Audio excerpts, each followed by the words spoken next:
All right, this is the bike that has the leaky case. Put gasoline in it, it just came pouring out the bottom of the case. So we're getting ready to yank the engine out of the frame now and split the cases and see why the cases weren't sealed when they were put together before by the previous owner. So we're getting ready to start now, and I'll take a few videos every now and then to show the progress. All right, we're back on the bike that has the leaky engine.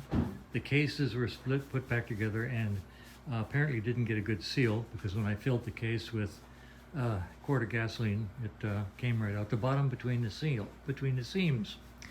So we're pulling the engine out. We've got the timing cover off, the transmission cover off. A beautiful Morgo high capacity rotary oil pump there. These look like brand new timing gears. My goodness gracious sakes. This fellow put a lot of money into this engine, and it's a darn shame that it leaked.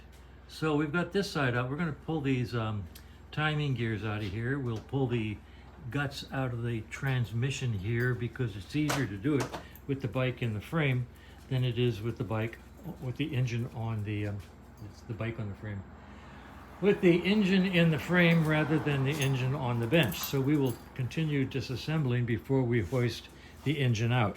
I will also take those pistons off of the connecting rods before we hoist it out.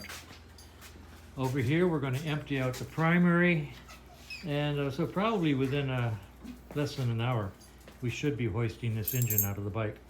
So made some progress today, and we'll see how it goes. Metal usually. Well, you've got a metal and then a fiber, but usually they're just little sort of squares. They're not all fiber like that. You know, that's quite an impressive clutch assembly. Yeah. So, well, all right, yank her out.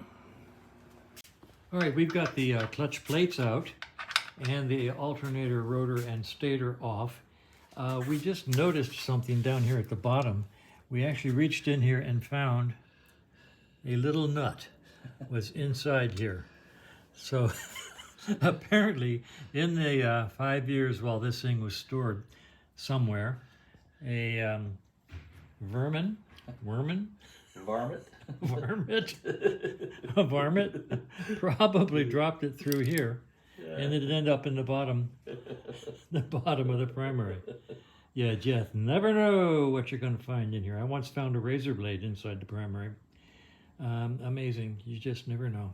So we're getting closer to having the engine stripped on this side. We'll go to the other side in a moment or so and work on the timing side.